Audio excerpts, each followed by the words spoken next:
All right, so to wrap up lesson 7 here, I don't know how much of the rants I've been putting on here. I was ranting for a long time. So anyways, or rambling, I guess you could say. But let's get up to some serious stuff and finish this lesson. Let's talk about the empty hand versus weapon rule. Okay, so you are sitting here without a weapon, and the guy has a gun, a knife, a stick in front of you. Okay, the one thing you really have to be thinking about is you want to trade a minor injury for the ability to neutralize the threat's attack. So you can't sit here and this guy has a gun on you and think that there's no chance in hell that I'm going to get shot. This works well with the reality thing we're just talking about. You can't be thinking there's no chance in hell I'm going to be shot. You can't be thinking there's no chance in hell I'm going to get cut. You can't be thinking there's no chance in hell that stick ain't going to hit me somewhere and hurt like a mother. Okay? You can't be thinking about that. What you have to be thinking about is I got to go through my stuff, and hopefully I'm only going to take a minor injury and I'm going to be able to neutralize this guy's attack. So what we are saying is that we can't avoid a major injury by just defending the attack with blocks or by just trying to control the knife hand or the gun. Okay? We're not going to be able to defend a major injury by just defending the attack or the weapon. Okay? Many people killed by knives have been found with defensive wounds all over their arms and their hands. Okay? So they're blocking this knife like a big dog. I had it happen with a bat when I was in a fight when I was younger. This guy is hitting me with a bat, and I blocked the bat twice with one hand, and then my hand just fell like unusable. I was upside down in a bush. That's easy to believe. I blocked the bat with my foot twice, and it just ceased to function. I blocked the bat with my other foot 2 times, and it ceased to function. And then my left hand was weak, and I blocked it 1 time, and this hand went down, and here I was. Couldn't move my limbs because they had been smashed by this freaking bat. And now I don't know if you can see this scar here, but this little indentation right up here, somewhere right up here, there's a little, yeah, there it is right there. That dent right there is from a bat in the head, which knocked me unconscious. Fortunately, the cavalry arrived just as that shot gave its hollow sound, because there's nothing in my head. And the cavalry arrived and with a 2x4 and chased the guy off.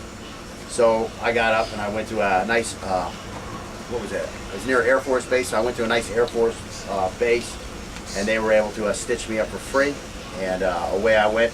That was like a Thanksgiving weekend, and I show up at breakfast the next morning from Mom and Dad, and my mom was like, "Are you still doing all that fighting?" That's all she said. She brought me my eggs and bacon, and that was all that was said about it the rest of the week. So you were just bruised up real bad? No, I had stitches in my head. No, I mean like your arms. Yeah, it was just weird. I mean, it wasn't an actual baseball bat. It was, a pole, a piece of wood, but it was the length of a bat, and this guy had it in his car. It might have been an axe handle or some shit like that, but this guy had this in his car for beating up guys, that type of stuff. And what had happened was they said something about a gun, so me and my partner took off. Well, later on, they found us driving around the blocks, this type of stuff. They seen us walking down the road. They jumped out, and because I thought they still had a gun, we started to run. And I wound up slipping as I went around a corner. This big guy grabbed me, and so the other guy went after my little brother because I had already beat up the little guy. I call a guy my size, a little guy. So the little guy went running after my partner because I had already beat the little guy up at the bar, right? So now the thing was, we'll put the big guy on him, right? Yeah. So anyways, the big guy pins me down and he's choking me. And this is when I first learned that those pressure points, a bunch of bullshit. Because this guy's just choking. I mean, he was huge compared to me. Back then I'm 165, 5'10", 165. Yeah. This guy was, your size, but huge. And so I'm trying everything I can to get his hands off my throat, and I'm starting to realize that I'm about to go unconscious. And I realize once I go unconscious, this guy is going to do whatever he wants to me. He's probably going to stomp me, right? So I take my fingers, and I'd already learned the finger technique, but we didn't learn it like that. We learned it, this way here, where you hit with your fingers this way. And I used to be able to do that, but I can't because my hand got blown up. but so I can't show you accurately what I can with this hand. So I stuffed my fingers into his eye, and the best part was I felt juice on my fingers, like all the way to this second joint right here. I mean, my finger just was like in and behind his fucking eyeball, and he lets out a scream, like just a death scream, So now he's standing over me. So now I just freaking like hammer his balls with a palm strike, and I just freaking squeeze him. Now it's now it's my turn to fuck around. Who's in control now? That's what I'm about, predator, right? So freaking I grab his balls. Well, he starts screaming. He brings a hand down to grab his balls. Well, at that point, I take his hand and I put a finger in my mouth, and I chomp down on his freaking finger to try to bite his finger off. I hear the bone freaking breaking when I'm biting. Like that. So he screams for the third time now, and he yanks his hand out of my mouth, and I go, "Are you gonna get the fuck out of here now?" I'm upside down in this bush, by the way, like this, and he's choking me this way. So now he's like, "Yeah, I'm going," and he goes away. So I'm like, "Thank God, man, that motherfucker was gonna kill me." And at that point, then all of a sudden I see the bat coming at me, and so it's like block the bat, block the bat, block the bat, block the bat, block the bat, block the bat, block the bat. Oh fuck! And then unconsciousness. That was a good fight. Anyway, sounds like a good fight. Yeah. If you're out there watching this video, big guy, sorry about that. All right. So anyways, so what are we talking about here? What we're talking about is many people killed by knives have been found with defensive wounds all over their arms and hands. And the longer we try to control an attacker's knife hand, the closer we are getting to the point where the hand will slip free. We have a very good chance of surviving a single wound. However, the more wounds we receive from a knife, club, firearm, or the less our chances for survival. So again, the more wounds you get, the greater the chance that you're not going to survive that. Medicine is very good nowadays. They can bring you back if they can get you to a hospital in most cases, except for these terribly fatal shots to the freaking brain housing unit. You got big problems. One stab to the heart, one shot to the heart, you still got a chance, man, if they can get you in there before you've fully just bled out and are dry. So anyways, we have a very good chance of surviving the single wound. However, as those accumulate, our chance of survival lessen greatly. Let's see. We have to neutralize the thing that is controlling the weapon. In this case, for this course, the knife. So that's the key thing. What do you have to do? You don't neutralize the weapon. You have to neutralize the thing that is controlling the weapon, and that is Buddy. You got to get a finger in his eye and get him thinking about other stuff than choking you out, stabbing you out, shooting you, pounding you with a club or whatever. So again, the drills in this lesson have given us some unarmed skills to combat weapon wielding threats, so that we can have a chance to dictate the action and take control of the threat's ability to continue the attack. That's a big thing. We have to take control of the threat's ability to continue the attack. Exactly how we achieve the principles of unarmed attacks versus an armed threat is not important. Is not as important as just doing something that will make the threat think about defense or discontinuing the attack instead of attacking. So again, do I have to stop this knife and disarm this knife or something like that? No, all I got to do is get him to think about something other than attacking me. One of the easiest ways to do that, again, is fingers in the eyes. Fingers in the eyes. This guy has to reel back. He has to pay attention to that. There's nothing you can do to not be affected by that, except for maybe bath salts and you're real hungry for a face. And I don't have any frame of reference there, and of course I'm just kind of joking. I mean, you get a finger stuffed in your eye, and your thought process is no longer about I want to kill Jimmy. Your thought process is how can I make that thing stop going in my eye? Yeah. I mean, how can I get it out of my eye and make him stop damaging my eye? And again, if you do damage the eye or both eyes, this guy, he's out of the fight. He doesn't have the control center to control this weapon with anymore, because observation is critical. It's one of the parts of the OODA loop. He's probably never fought without eyes. Definitely never fought without eyes. I mean, if you're a big fan of Kung Fu and you've tried to, the old TV show, and you've tried to fight with your eyes closed, I'm sure it didn't take you long to realize that fighting with while blind, is great in a TV show, but it's not so great while you're out there on the streets in an actual fight, especially fighting for your life. You know, it's just so. Anyways, to go on, for example, if we are sticking our fingers in his eye sockets, he will be so busy trying to get our fingers out of his eyes that he will not have a chance to think about how to slash our throat. Of course, always keep looking for an avenue of escape as a major priority. If we are not there, we have neutralized the threat's ability to attack us. And again, that's where awareness starts. You know, if we're not there when the guy's ready to attack us, well, that was good self-defense. Yeah. On the other hand, if something goes wrong and we're on to plan C here, which is we now have to defend ourselves from this attack, well, the best thing is to get this guy's mind off of the attack and on to something else, so that then we can either finish him or we can escape. And that wraps up lesson 7 about as much as I ever need to wrap it up. You know, we're getting wet here in the ring. I got a guy at work who works with me who, I don't know, how can I say it?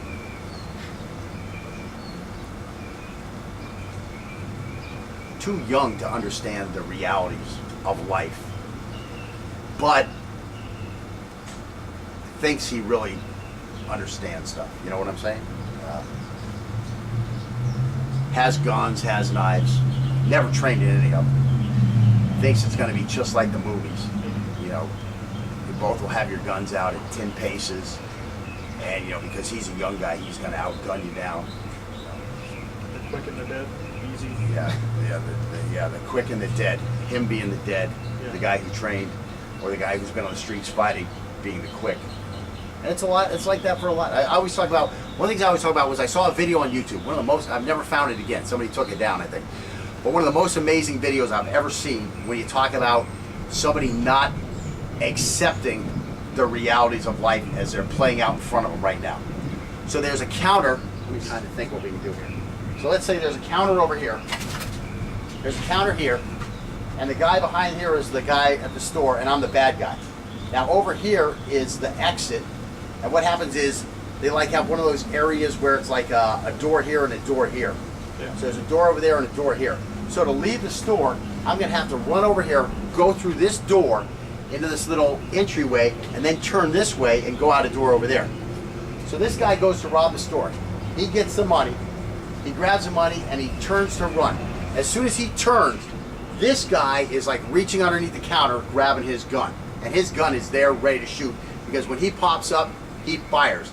Now this guy, like, all of a sudden is like, you see him like this. I don't know if he gets hit or if he just hears a shot, but he goes into turtle. You know, he's into instinctual, kept us alive for 2 million years mode, where, you know, he's like this. And he turns like this. Now as he turns, a lady comes walking by right here. She comes walking by, this guy turns and shoots, this guy shoots, and this lady just like, walks in the store. She don't duck, she don't look at this guy with the gun, she don't look at that guy with the gun. In her mind, whatever's happening can't be happening. It must be a movie, it's 2 kids playing around. But this lady just like, just literally, this guy's going here, he's shooting, this guy's shooting, she turns this way, and as she turns, the bullets go right where she was as this guy continues to shoot as he goes out. I mean, it was the most amazing video I've ever seen. And just, you know, validates, you know, everything that I've ever heard during my training through all the years. I mean, I've never seen anybody like that in real life. You know, but the guys that I hang out with and the guys that I used to go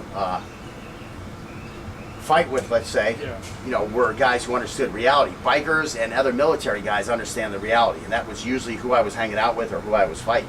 You know, that type of stuff. A couple college kids, but I can't tell some of them stories. I can't tell all my stories. I'm not, you know, certain about statute of limitations. I'm not an expert, and I don't really want to incriminate myself with certain misdeeds that I did. But you know, but by far, I mean, you know. How the hell did I get here? Reality?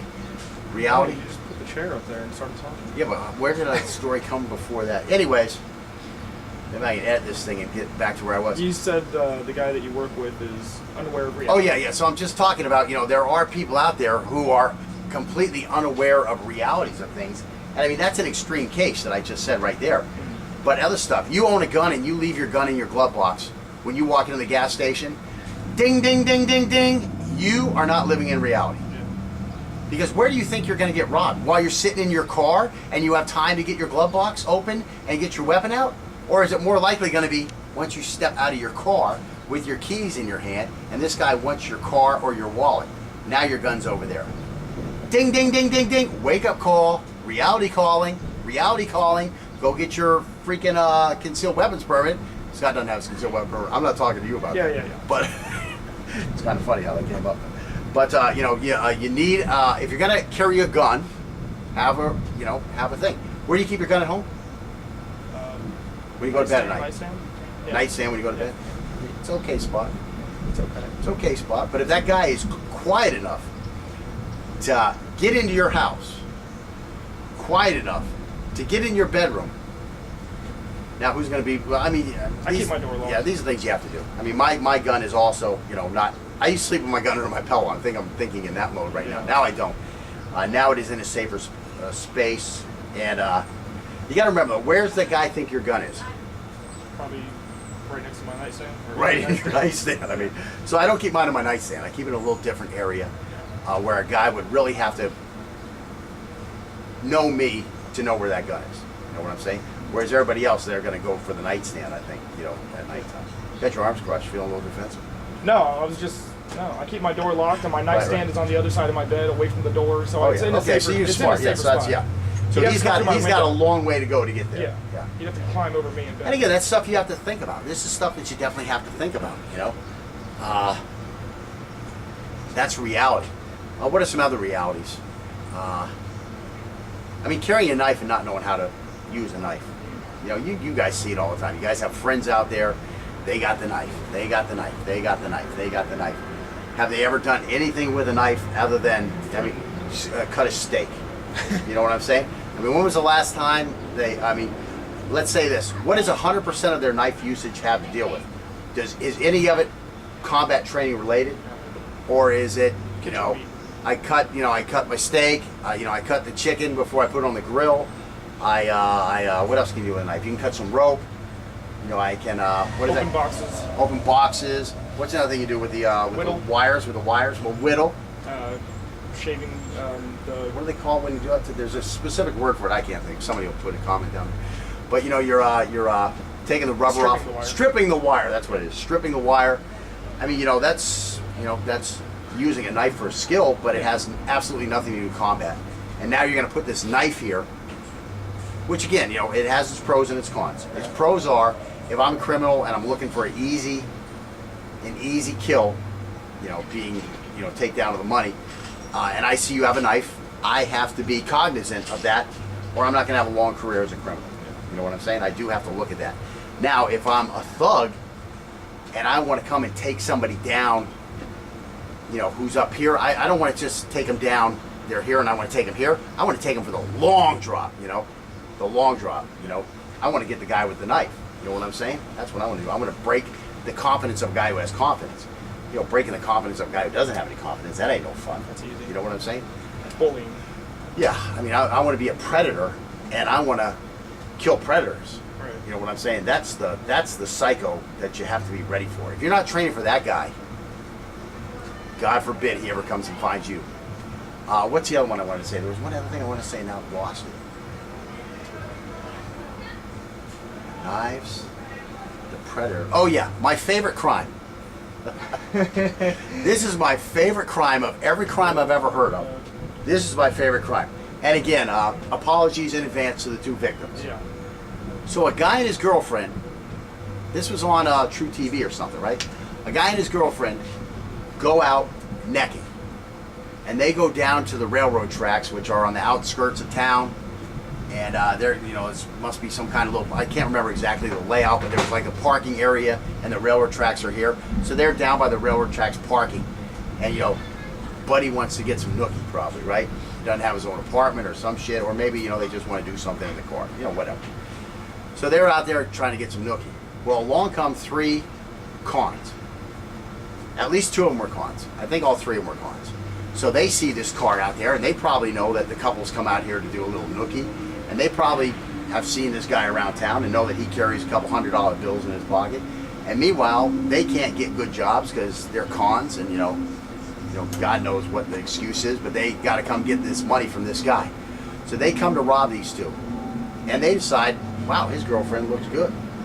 His girlfriend looks good enough to have some sex with. And being that we're thugs, getting her permission isn't a concern of ours. We're going to take what we want.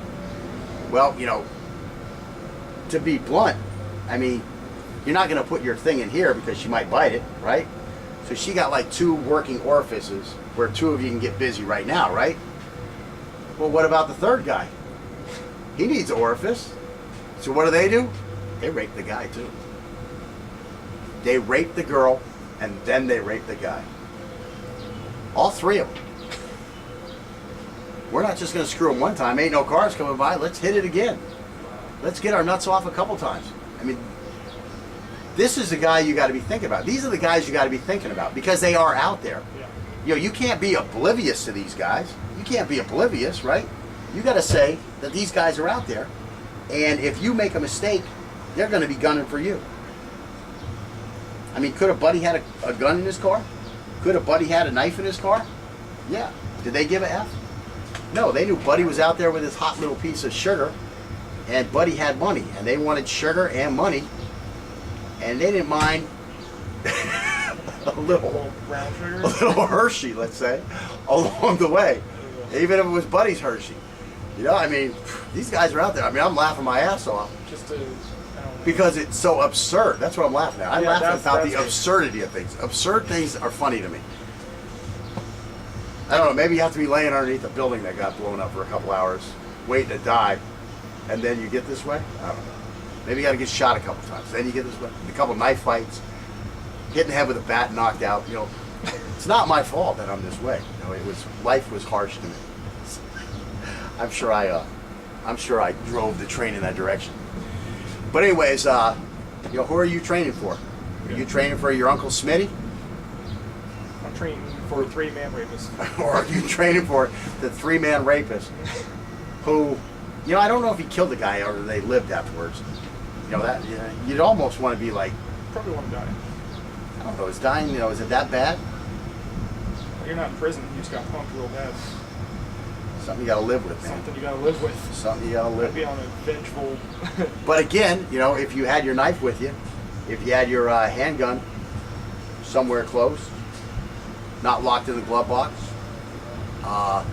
you have a better chance if you're aware of stuff like that, you know. I mean, I can't imagine, you know, how far this went before these two realized that we are in over our head and the shit is about to fall on us. I mean, It's probably right when they broke the window of the car or whatever happened. You think so? Maybe they thought they were. I think it was probably right away. I'm not ready, you know. Well, yeah, if you're not ready, you're not ready. Yeah, I mean that's a point too. But sometimes people are like, well, maybe they're only going to rob me, so I don't want to pull my knife out. You know, I mean that happens too. Yeah, you know? that's. They say they're going to let me go, so I'm going to get in the car and go with them. I'm not going to fight. You know, stuff happens, man. This is lesson 10 stuff that we're talking about right now. But you know, just rambling on, trying to get to our 2-hour lesson, into the 2-hour lesson because we're on to a new lesson. But anyways, you know, there's all stuff to think about. You know, I mean, if you're thinking about it for the first time while it's happening to you, that's the first time you've ever thought about the fact that somebody might consider you as, you know, not just wanting your money in your car, but he wants to own you like his little bee. Yeah. You know, shit's out there, man. You can be ready or not ready. That's what I say. I was ready the last time it happened to me. Scared that little burglar away. That was so funny watching him run away. I almost started laughing. Oh man! Of course, you know I want to call out to him. What's wrong, pussy? What's wrong now? But you know, there's 2 of them and there's 1 of me, so I don't want to. I'm ignorant, but I'm not that ignorant. Poke the hornet's nest. Yeah, don't want to poke them.